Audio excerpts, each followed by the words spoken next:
The Hebrew prophetic meaning of Mary's name. My name is Enoch Lavender, and I want to share with you some insights from the Hebrew meaning of Mary's name, and this will impact how we view the story of her life and especially her role in the birth of our Saviour. So let's have a look. Mary overcame great risks. She said to the angel, "Let it be to me according to your word." The word about having a baby sent from God, and she committed herself to God, saying, "I am your servant, let it be to me according to your word." And she risked divorce, poverty, public shame, stoning to death. And she would have been a young teenager at the time she received this word. But she knew God was speaking. She knew and trusted this angel and the word of the Lord, and she submitted herself freely and humbly to this angel and to the will of God. But as we look into the Hebrew, we find even more remarkable aspects of her character and what happened in this very moment of her life. Names and destinies. Because in the Hebrew Bible, a person's name would practically always reveal their destiny.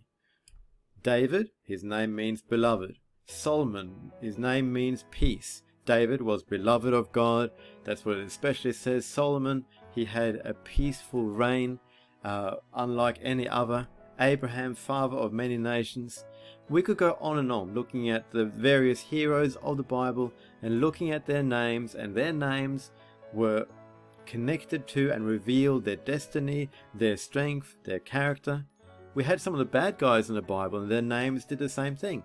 We had the guy named Nabal, whose name means fool, and he was foolish in how he treated David. So names and destinies were intertwined throughout the Hebrew Bible. So what about Mary? What about her name? Well, her name means rebellious and bitter.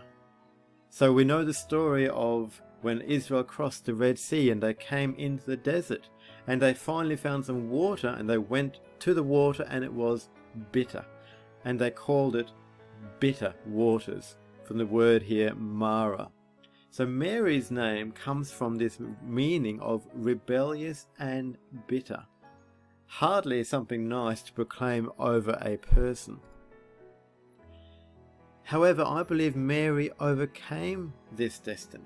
She overcame maybe even a tendency in her own nature, a tendency to be rebellious, a tendency to be stubborn and wanting her own thing, a tendency to be bitter and not trusting anyone.